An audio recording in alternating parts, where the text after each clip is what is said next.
If needlework is your passion, whether you're stitching by hand, machine, or mixing it all up, you're going to want to hear about the Mr. X Stitch Contemporary Needlework Prize 2025.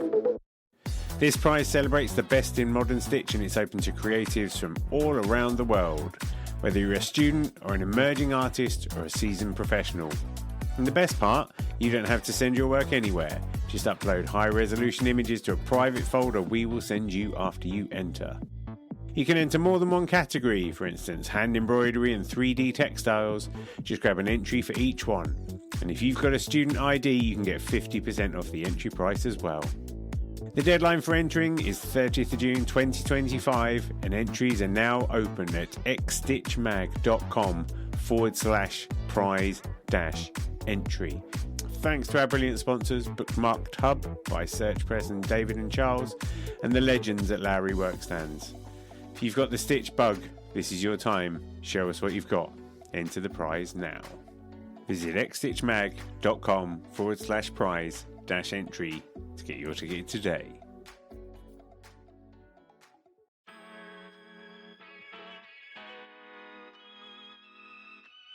Chrissie Juno Mann is a UK-based embroidery practitioner and teacher who came third in the Mr. X Stitch Contemporary Embroidery Prize Hand Embroidery category with a fantastic Blackwork portrait called Iyana.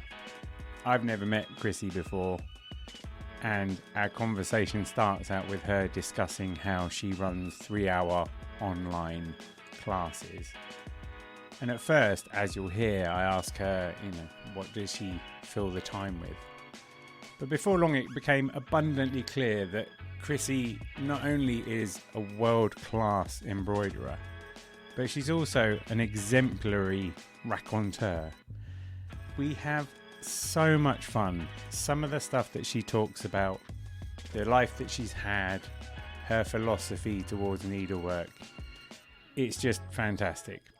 I enjoyed talking with Chrissie so much I could have talked to her for another 3 hours, and I really would encourage you to go and visit Cloud Juno, her website, to see her work. Chrissie trained at the Royal School of Needlework in their Future Tutor program and has fantastic skills.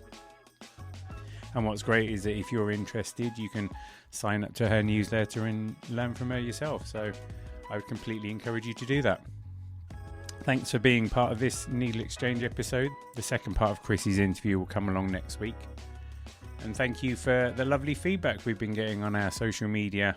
It's great to hear that you're enjoying the show and that my new normal format is appealing to you. Anyway, thanks for listening. Hope you enjoy this. Chrissie's great. I think you're going to enjoy this one a lot. So dive on in, and I'll be back next week with the second part.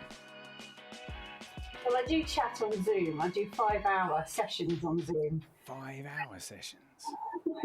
Who'd have thought I can talk for 5 hours? So that's like the sort of thing that they do on home shopping channels, right?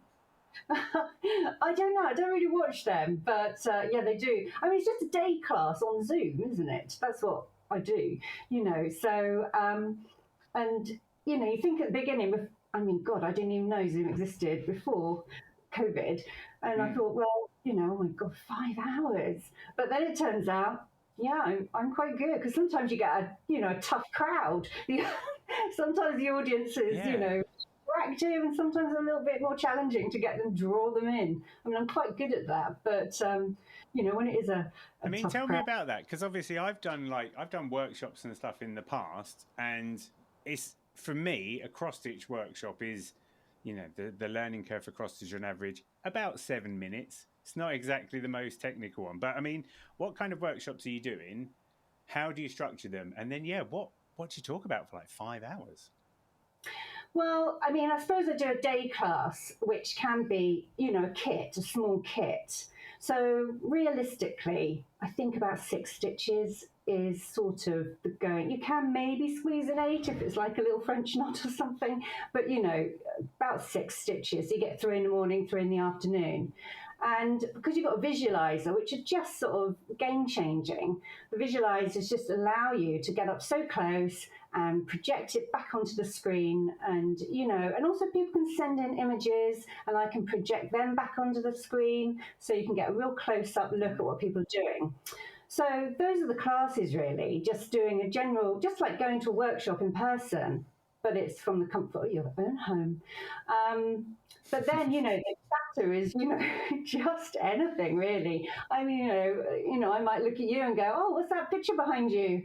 I love that. What is it? Oh, what's the wall? Let's see. And so, I force people to get drawn in and I sort of go around and ask them things.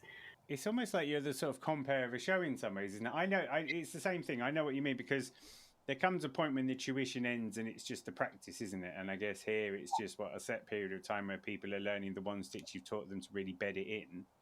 But then you do, like I'm trying to think what it'd be like Cilla Black almost, like what's your name, where'd you come from? Almost have to switch into that kind of mode, don't you? Just being a bit like... That intro does always happen and you have to sort of, and sometimes people want to go off on one and you have to try and narrow it down because we really need to start the day. But then, once everyone's involved, and also you get a lot of repeat customers. I mean, I do, I'm really fortunate like that. And so people go, oh, I recognize you from another class. And so you do get interaction between, I think some people think that it's just, I mean, I went on somebody else's Zoom class, not embroidery, it was felting, just to see, and it was so quiet, nobody talked, the tutor didn't interact, it was kind of boring. So, yeah, I'm definitely not like that. I think it's more than a compere, it's more like a ringmaster at a circus. Because, It's almost like being a DJ as well, isn't it? You have a responsibility to maintain the mood of the space. Yeah. I always, like when I would do workshops, I'd want to have music on for that very reason as well, to just channel the right kind of vibes into it. Yeah, well, I guess, they just wouldn't hear the music over my chatting, to be honest. True. I did have one woman, I mean, this is quite funny. I mean, you always get really, nice people generally. I've always had nice people. But there was one woman, I was doing it was a Jane Austen workshop, actually, and it was like a little button. And at the end of the day, I sort of go, oh, how did it go? Let's have a look at what you've done. And she wasn't a well woman, and she basically just looked at the screen and went, I've managed to make a cow pat with a pearl on it. I was like, wow, that is the quote of the day. Anyway, you go from that, really. But everyone else is just like, I mean, it was just funny. So, do you have, can you think of the top 3 questions that you always get asked?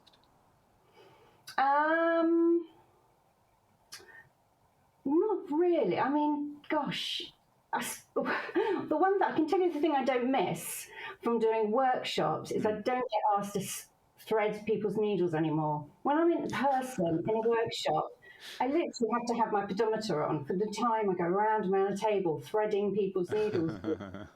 So at least now I can sit there and go, oh, unfortunately, I can't help you with that. I remember once doing a cross-stitch workshop for 8, 9 and 10-year-olds, and literally that was all I was doing the whole time, just threading. Yeah. There'd be 2 kids that got it and went off with it, and the rest of them, they'd just be holding back the tears. Yeah, I know. It is practice gets perfect. But I suppose that is the number one. How do you thread the needle, and I try and show them, little tricks to try and get it through. But otherwise, it really depends on the project, because my projects vary quite a lot, I think. I might do gold work, or I might do I do designing for Blackwork or Jacobean, or I might just do a little Jacobean kit. So I do quite a few different techniques. So, there's a bit of variety, which is good. Right, so let's start at the beginning then, because, well, first of all, I'd like to congratulate you on the 3rd place in the hand embroidery, Mr. X Hand Embroidery Prize with a stunning Blackwork piece. I was so pleased. Do you know why I was pleased? Is I remember it must have been maybe 15 years ago now. I went to the NEC. I was fairly early in Mr. X Stitch zone or whatever, and I saw on the RSN stand, I saw a portrait of a horse that had been done in Blackwork. Oh, yeah. And it was the first time that I'd seen that Blackwork could create that sense of surface and depth and texture, you know, just through the variety of the stitches. And ever since then, I've always been a fan of Blackwork, but in some ways I've also then been a little bit critical, if you like, because I see a lot of people doing Blackwork, but then never feels like they're unleashing it properly. And then when you produced, you know, that piece that you entered, it was just like, here we go. Yeah, I know what you mean. It's sort of a little bit surface, and they need to get a little bit more depth into it, don't they? I think that's to do with tonal shading, the tonal values across the piece, really. I think people sort of struggle to choose the right image sometimes to start with. I'm not a believer that all images work for everything. And, you know, and I think also it's about getting that, you know, getting that depth. I wanted to try and, I mean, sometimes a piece takes on a life of its own and it just reveals itself. And in some ways, you know, that was, you know, with this particular piece. But at the same time, there are processes that you can do. And that's what I try and teach my students. So I sort of developed a sort of technique that I call tonal mapping. And I did use it for this, where, you know, there are so many sort of shades really of black, you know, tones going across, that I needed to be, you know, it ends up with being a little bit like stitching by numbers, where you kind of have a complex map that you can then follow with the stitching. But it is a fairly easy process to put together. You sort of build it up in layers. So that's how I sort of manage that, really. But really, I suppose Blackwork's a weird one for me, because I very much think I'm known more for colour. And but with Blackwork, you have to get down to that nitty gritty, don't you, of that sort of, you know, that depth, and to try and pull out a bit of her personality. And that sounds weird, doesn't it? Because it's like a 2D thing.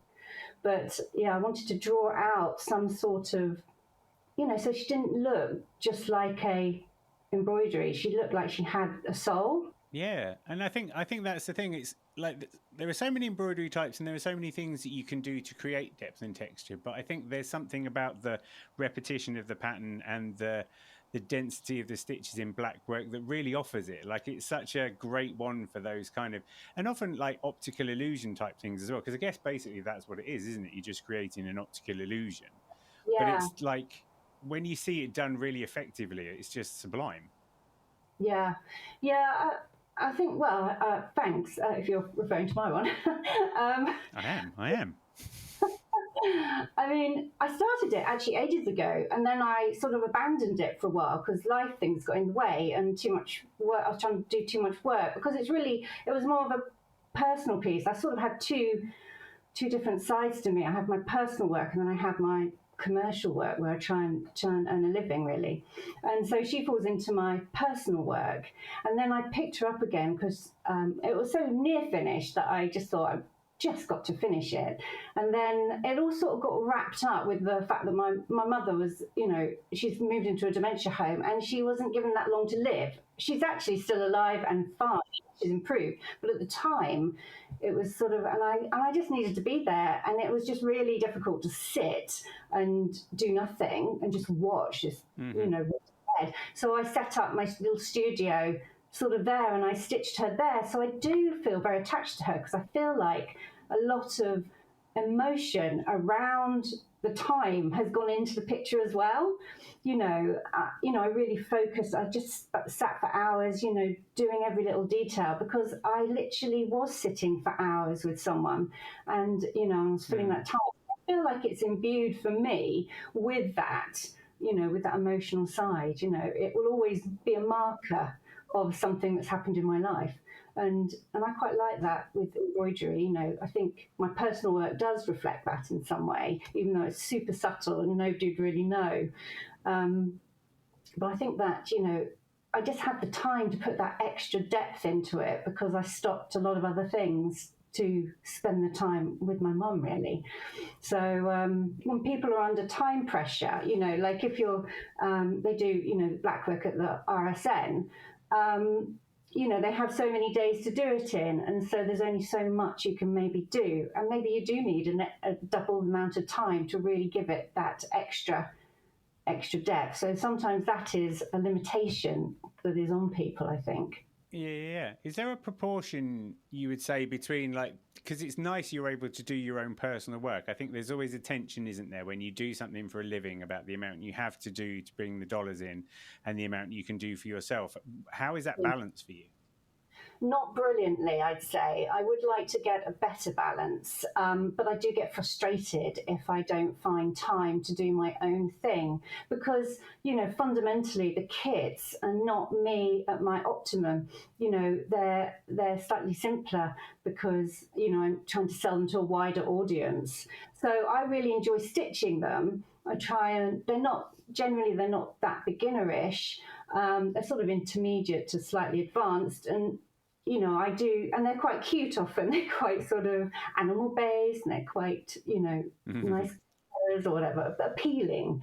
But the other, the yin and yang is that, I've got the other side where I want to do the personal work, which is maybe something me processing emotionally or something that's occurred or something I just want to do for the sheer hell of doing it. And I do struggle to find that time, but I feel going forward that is something I want to find more of. Because I think it's important as well to keep my skills up, otherwise I'll plateau.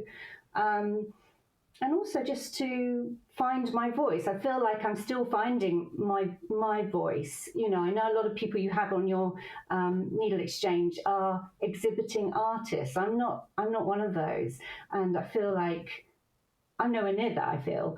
But, I feel like, and I'm not sure I want to be because of the pressure associated with that, but I'd like to keep working towards, improving and producing something that I'm quite proud of. So I think it's important. Yeah, because that's the interesting thing, isn't it? You're technically excellent and you're able to teach lots of people, but in the same way as sort of the art versus design thing, design is made for lots of people, but isn't necessarily a personal expression of your soul. I guess you're taking steps down that path, but you're not able to do it at the pace you'd like to.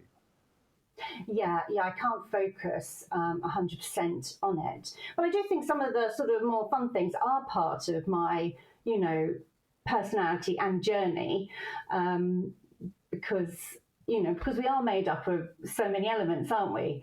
But for example, I've done this sort of death figure, and that was after my father died. I sort of produced that as a sort of marker, to sort of process all of that. And, and actually I think he's a rather handsome chap who was kind of inspired by the catacombs, the Italian mummified they're so freaky, but I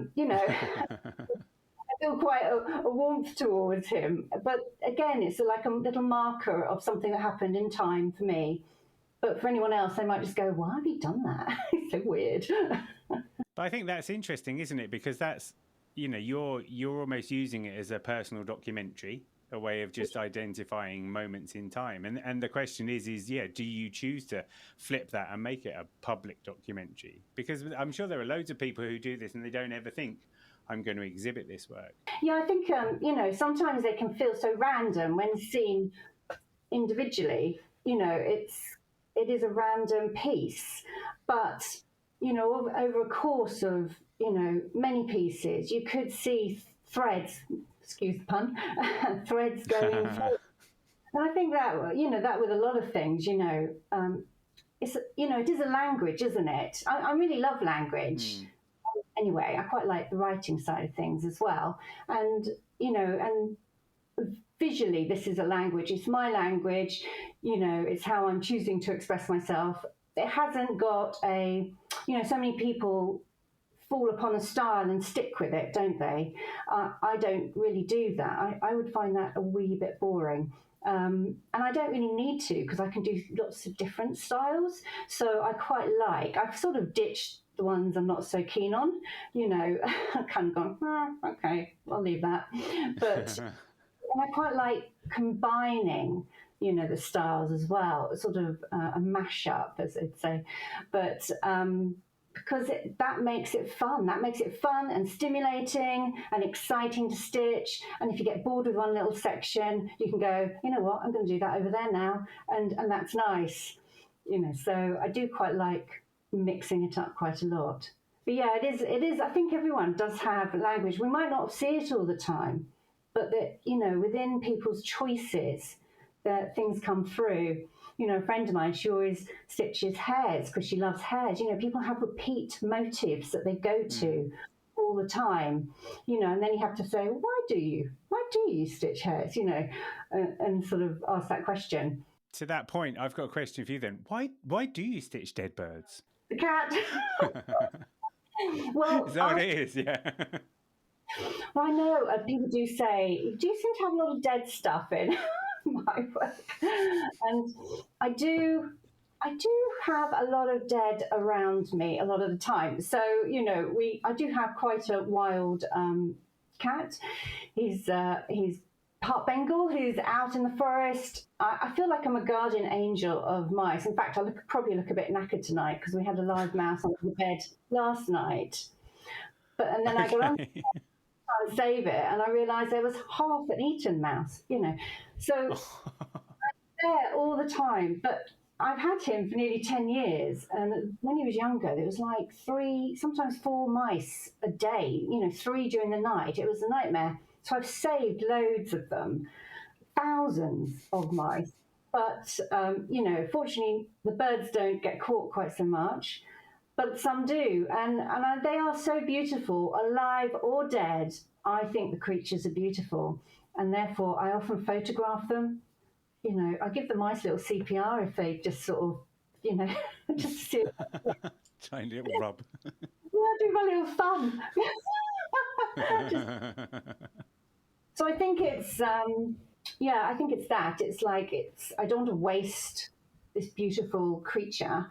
And, you don't get up close to animals like, I don't know, blackbirds or robins or something like that. And therefore, to be able to photograph it is actually quite a privilege. So then I don't want to waste that. So I try and turn it into something. Plus, I also really love, the canvas stitching that I use for that. For me, it's like oil painting. So I feel like canvas is like oil painting. You can get the same sort of depth of texture and, it has that resonance to it, and it can be really beautiful.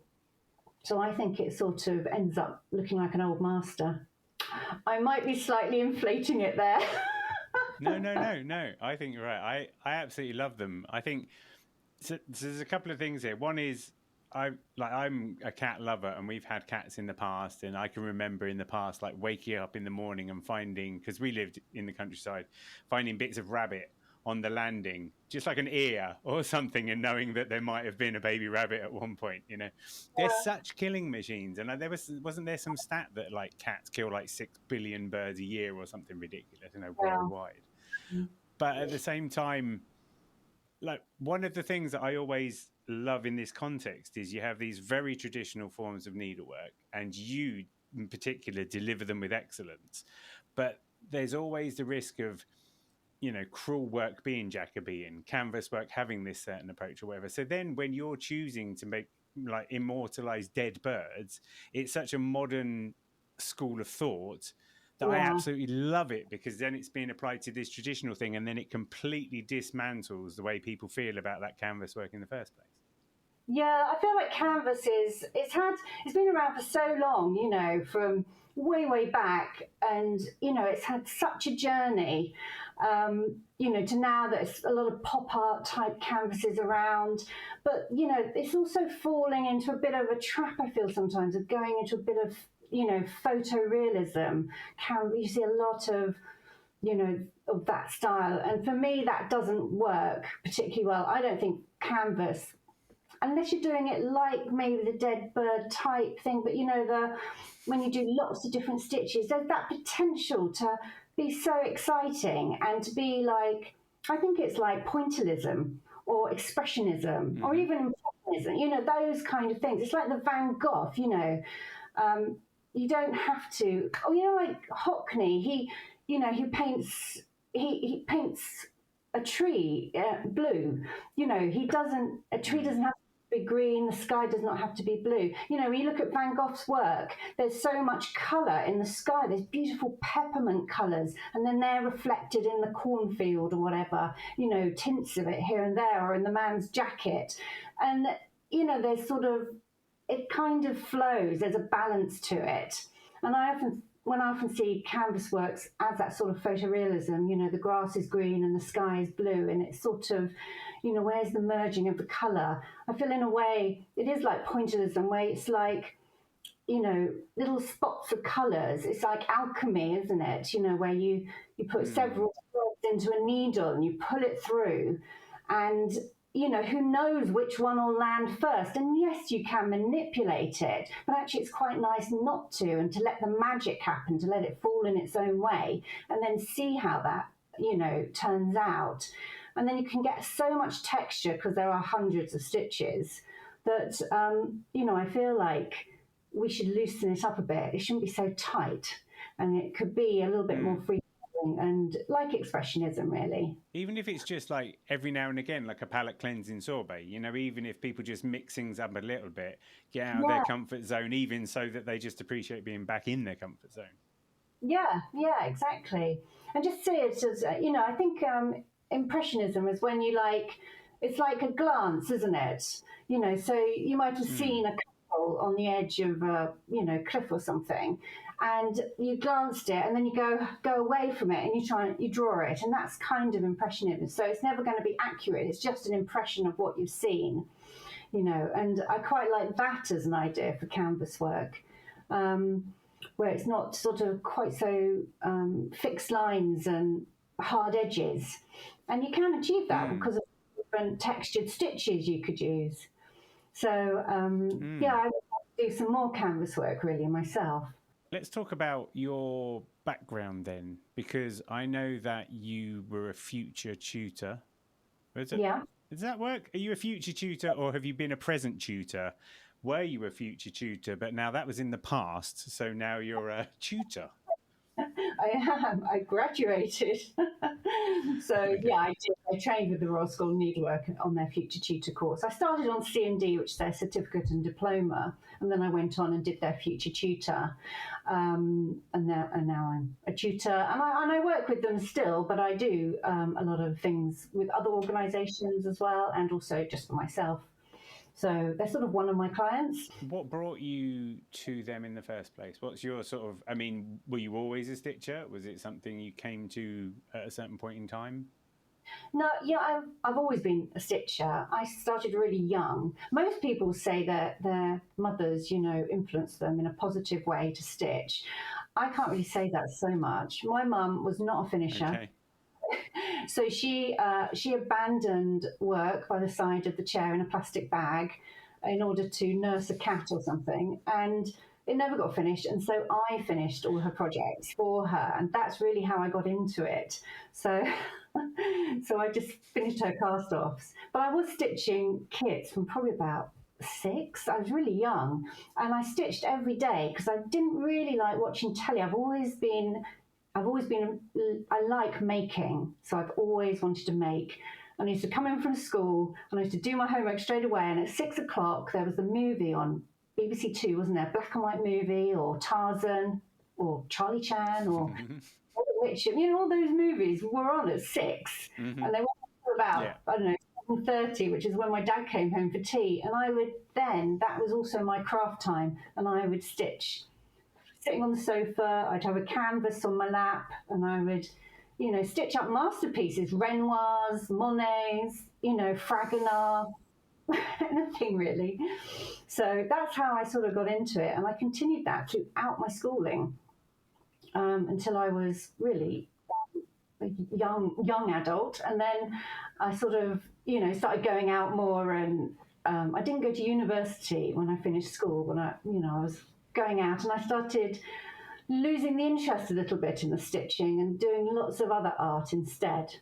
So I was doing, you know, stone carving courses, ceramic, stained glass, etching. I mean, Brighton's great like that, because I moved to Brighton in my 20s. And, you know, there were so many opportunities to do so many different arts, you know. I did, I mean, I was dreadful at it, but I did like ceramic, well, it was called sculpture, ceramic sculpture. So we did that. I was going to, basically, I remember there was one, we had a life drawing. So we had the Armitage and we had to make, and there was this guy who came in and all his, is it called a Prince Albert? Anyway, he was all pierced up. Oh, okay, right. And I was trying my best to get the figure and to get the shape and everything and focusing. And the tutor did come round and she sort of said, I think you spent too much attention on his nether regions as it's completely out of proportion to the rest of him. Nice. So, there was just so much art there and that you could get involved in that I did.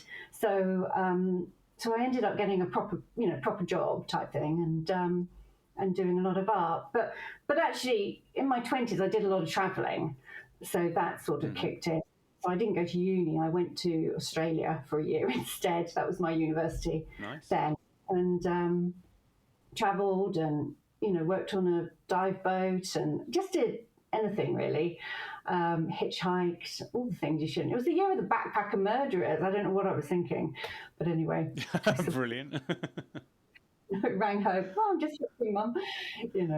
But and then I came back and I sort of got little jobs, and then I went off travelling again. So I did do quite a bit of that in my 20s, and then I went to university when I was 28. So I went to Sussex, and then I ended up in Brighton. So then I ended up settling there. So, but part of the reason I went to university was because I was very dyslexic when I was younger. So, right. I really wanted to sort of conquer it really. In some ways it held back my confidence. And I think that's probably why I was so interested in making and art, because I could do that, with some degree of ease and get a real sense of fulfillment from it, whereas academic work at that point was not fulfilling.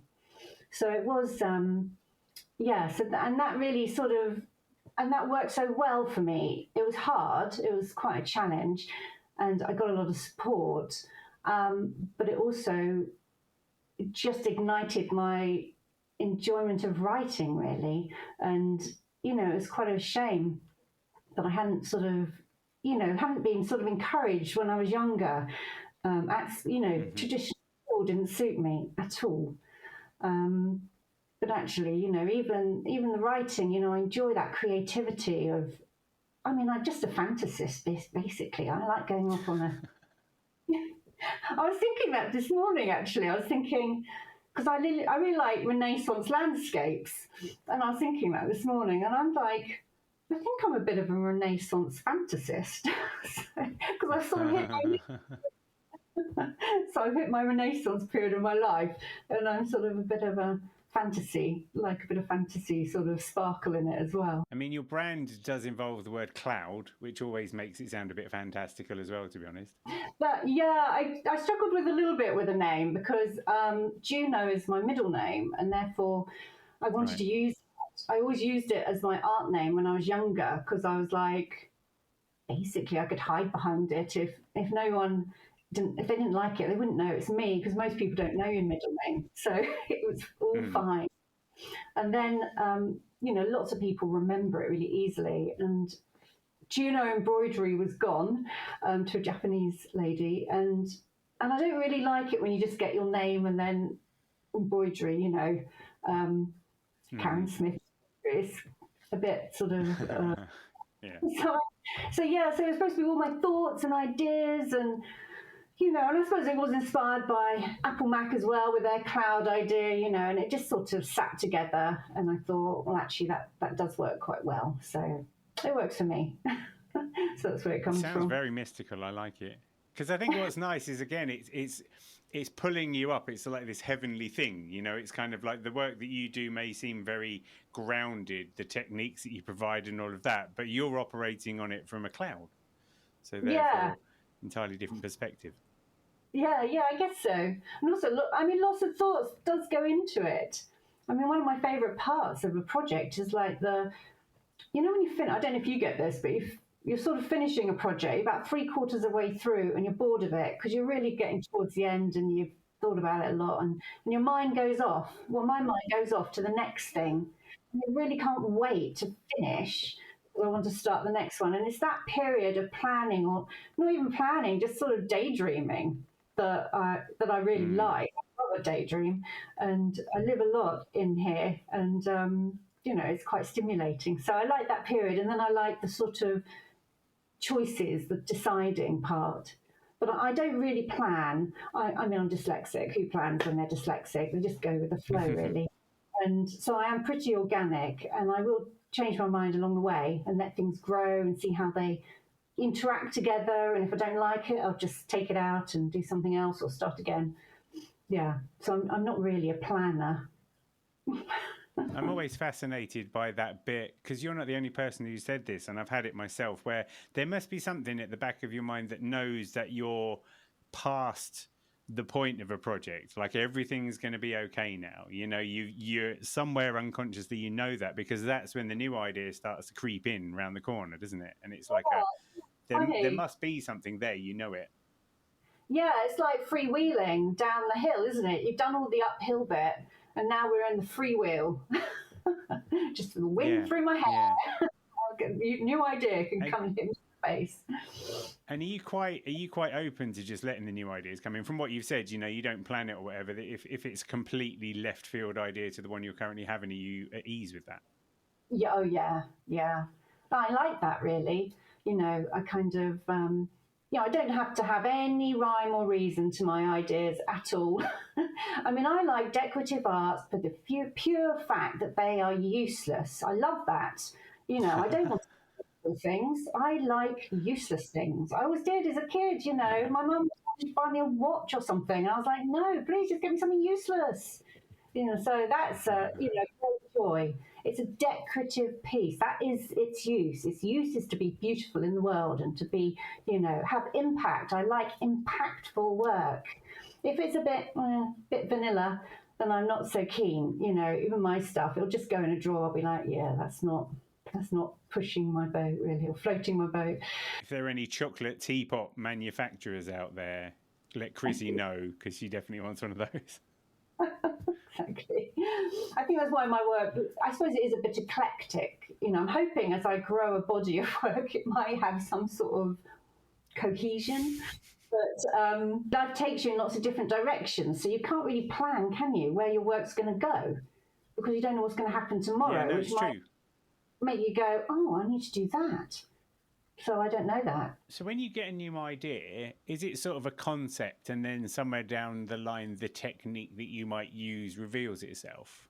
Because I guess what's great about you is you've got an arsenal, so you can, use certain types of stitches to achieve certain outcomes quite easily. When I did Iyana, the African girl's face, then I didn't want to do Blackwork again. I don't want to do another Blackwork piece, so I went straight on to do, I've been wanting to do actually a birthday box, which a friend of mine said, you can't call it a birthday box, it sounds rude. But anyway, it's a birthday box that I've done for myself.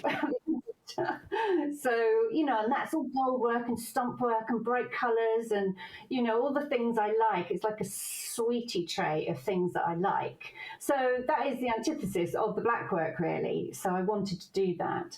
So I guess that is quite nice. I have got that. I won't necessarily do another gold work straight away. I might go on to something more wool-based or textured. So I can mix it up quite a lot.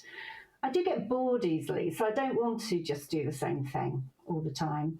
But again, a piece might suggest itself and lend itself to something, and then I sort of go with the flow with that. Oh, I think often I do go, I like to do a canvas now. Okay, what am I going to do? I think I do that. Thanks for joining me on another Needle Exchange. I hope you enjoyed the show. I'd love to hear from you, so feel free to email hello@needle.exchange, that's NEEDL.exchange, with any thoughts, comments or feedback. And if you want to keep up with all the news, sign up to the Needle Exchange mailing list at bit.ly/needleexchange. See you next time.